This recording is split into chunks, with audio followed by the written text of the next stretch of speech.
Good morning, St. Croix. Good morning, everybody. Welcome to Carpool Convos with Liz and Debbie. It's been a little bit, been a month, I think, since we last made a carpool convo. Had a few snafus with that one. That's right. So we have decided to be stationary. Try that for carpool convos to make sure that we don't end up in slow-mo or some other odd something. Which might be funny to watch, but not really funny to listen to. Right. Yeah. I might make a little snippet and do an outtake or something behind the scenes one day to make you all laugh. Because, after I got over the horror of it, because it was a really good chat, it was just, you just have to laugh because, life is lifing all the way through. Maybe they weren't supposed to hear that chat. Maybe that was for us. Could have been. Yeah, to get some stuff out there. So today we wanted to do a little chatting, a little convoing, new word, about compassion. Yeah. And that is Liz's idea to talk about that in particular because of what all is going on in the world and, the need. Yeah, the need. It struck me with the most recent war starting. And I know there are wars going on that we don't hear about. But how to have compassion for ourselves. If we're feeling guilty about how we feel, or conflicted about how we feel, and then having compassion for those that are what they're going through. And that, in my mind, it means everybody, because it, in some way, we may not have a Palestinian or a Jewish relative or friend directly, or Ukrainian or Russian relatives or friends, but it does impact, I believe, our sense of safety, sense of self, and how to really embody compassion for self and others. Well, why don't you tell the good people your definition of compassion? Thank you. Compassion being the ability to empathize with what other people are going through, to be able to, I think Webster says sympathize. I like the word empathize better. Trying to understand, my mom used to say way back when, to walk a mile in someone else's shoes. Well, I think that could be seen as sympathy as well, because there's a different meaning to empathy than to sympathy. And I feel like sympathy has its place, as does empathy, in our experience and our ability to put our heart into what we feel and hope for other people, particularly in a difficult situation, and what we can do energy-wise to help. Yeah. I was wondering, because for you, what's the difference between empathy and sympathy? Because you're right, and I think there is space for sympathy in here too.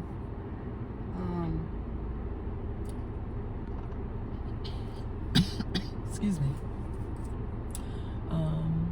With sympathy, for me, I don't have to imagine or feel or have felt what the person is going through in order for me to want to be supportive of their best outcome. Yeah. I can be over here and they're over there and they say to me, this is what's going on, and I can still have a measure of love and and care and concern for how they are dealing with whatever it is and what the outcome will be.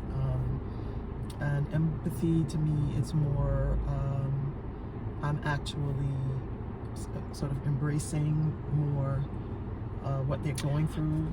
Okay. Perhaps I've experienced it, or it's something so much about it might even be, if you will, triggering to me, in the sense that I've experienced that too, and I have some idea of what those feelings are that they're going through, and so it's put another level to my ability to be compassionate or supportive for who they are and what they're going through. Okay. Is that? Yeah, I like that. That was because as I asked that question, I'm like, because I always think of empathy versus sympathy, but I like the way that you defined it. Yeah, because I haven't lived anywhere that I have to worry about being bombed or somebody rushing into. Currently, well, up until now, I have not lived somewhere where that is my fear. But I know even here, if it's not my fear, I feel like it could happen. I mean, just the idea that the government can decide, or some faction can decide that my people, my situation is a problem enough that they want to eliminate me. They work on ways to do that all the time. And, for people of color, for people who, are of African descent, that feeling, at least for me, even on this island, which might be removed from what's going on to a certain extent from in the States or in Europe or other parts of the world, there's always,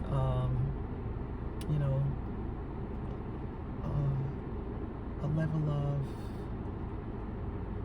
concern in my mind, thoughts about,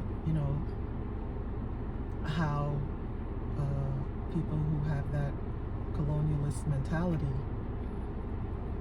are seeing me, and what they feel like they can do to to create some sort of danger for me. So as though there's a justification because of what I guess oppression. It's all to me a part of oppression, actually. So I don't live with danger in my psyche. No. I'm realistic though about how those that feel like they have the power view me, and how they create a lot of discord and dis-ease and danger around making sure I stay in what they think my place is, which I'm never going to do that. I'm never going to want to do that. But a bomb to me is not only that physical thing that blows things up. A bomb to me is a program that chooses one set of privileged people over another, or takes away a program that works to level the playing field. These are all sort of weapons of destruction, because they are not putting equity and equality as a priority. It's prioritizing this particular group because the wealth that they've stolen over the generations must be maintained at my expense. It's having that foot ready to put on the neck of somebody else who they don't deem as worthy or equal to them in their group. And I guess, and one of the things that we talked about briefly, this idea of privilege, and I know that I am a person of privilege, to probably not the highest level of privilege because I don't have a lot of money, but I am white, middle class, heterosexual. I am elder. That does count against me too. But in other words, I know I have privilege. And not always about the money No. situation either. It's just because of those things that you just mentioned there, yeah, puts you in a position where you can benefit from something in a way that those who don't look like you or weren't born into your experience don't have, can't access. And every time we have a conversation about this, it digs for me a little deeper into how inequitable the system is overall, and how the powers that be, whatever that is, in government or whoever works behind the scenes, they don't have to be overt because they can be covert. They can send out the messages. And even the messages aren't always overt.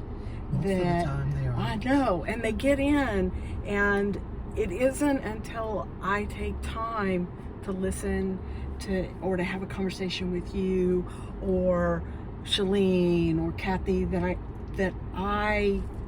it opens up my understanding a little more as to how inequitable things are, and the systems that are in place to keep it this way. Well, it's called an institution Yes. for a very good reason.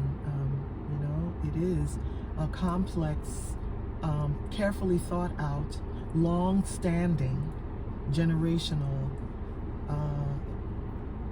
mechanism. Yeah. A carefully implemented plan, and they, we know they play the long game. They're constantly working to maintain it, also to keep us from really believing that it is so. Yeah.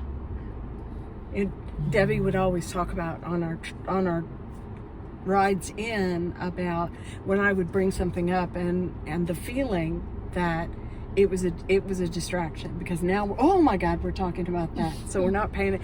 And I realize, because it takes me a little bit,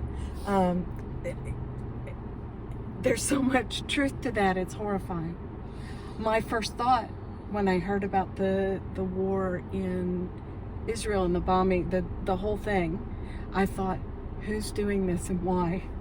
Not that it was Hamas who was attacking Israel. It's who put this in motion in order to further destabilize, potentially split up the United States, the people even more. Who's going to support Israel, who's going to support Palestine, because we're already, we're not paying that much attention to Russia and Ukraine, but I don't know. That was my first thought, Debbie. I just want you to know you got into me.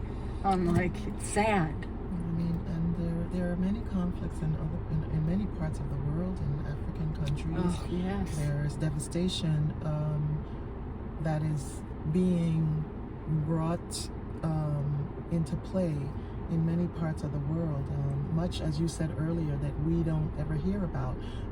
It's, to me, a sort of pick and choose where you want people's focus to be with the news that you get.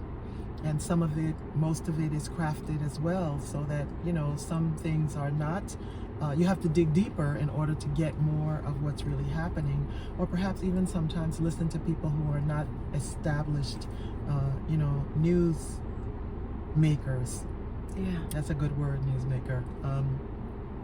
But I really appreciate that we are talking about compassion, because in what we are on about today and what we are on about with the conflicts that are going on in the world, a level of compassion is needed in the solution creating as well. Yes. Because it's not black and white, cut and dried. It's very much sometimes, am I gonna support the pregnant women, the children, the elders, the elderly, the people without access to food and water? How am I gonna make some safety and some food, some water, some access for those people, for the people with disabilities, for people who are marginalized or who have lived lives where they have been marginalized simply because of who they are, where they live, what they want, and I don't know if, I mean, it's not as simple as and you know, I know there's a lot of days out there, but it's not as simple as we are led to believe it is always. But compassion to me is quite simple, and can be implemented, can be influenced, can be infused into whatever solutions people come up with towards peace. Because if that's really what you're looking for is peace, you can't use war and weapons of destruction to make peace. I mean, it's a contradiction if in action. Yeah. Forget terms. If you hit me and I hit you back harder and you come back at me hard, it's a never ending. So that idea of compassion, which I believe very much starts with self, feeling compassion for yourself. How? That is a practice. Okay. That means loving yourself, compassion, having understanding when you don't care for your behavior, when you recognize, when you're aware that the feelings you have are not the feelings you want to be having. For example, taking the side of one side of a battle or another. So having compassion for what you feel and think, but then continuing to open that up so that I can have compassion for all those that are involved in this, the children, the pregnant women, those that are caught in something not of their doing, that they wouldn't agree to if they got to vote, on all sides. On all sides. I like that. Yeah. I like that. Before we ended up, there's a practice in Buddhist traditions, a metta practice, and the prayer that's used for compassion is, may I be held in compassion, may I be free from suffering and pain, may I be at peace. And then you think of the people you love and care about. May they be held in compassion. May they be free from suffering and pain. May they be at peace. You may want to pray for somebody you're having difficulty with. Same thing. May they be held in compassion. May they be free from suffering and pain. May they be at peace. And then finally offering it out to the world. So that, again, it's about growing your heart to have compassion for the things that we may feel don't directly affect us, but it affects our brothers and sisters in humanity.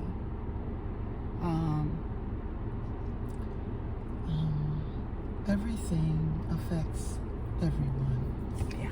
We may, be inundated with separational modes of thinking, and be encouraged to think of ourselves first and those closest to us, but everything has a ripple effect, and every person is connected to every other person in the world. So if someone is suffering, then we're all suffering. If one of us isn't free, none of us are free. Yeah. So if you're a praying person, if you're a person of faith, consider that when you pray for others, you're praying for yourself. October is Domestic Violence Awareness Month. Yes. I encourage you to do one thing to raise awareness, to shine a bright spotlight on this crime in the United States and territories, and to support survivors. And if you are experiencing it, you are not alone. Help is available. it's safe for you to access it. Yes. We'll put the National Domestic Violence Hotline's number and some local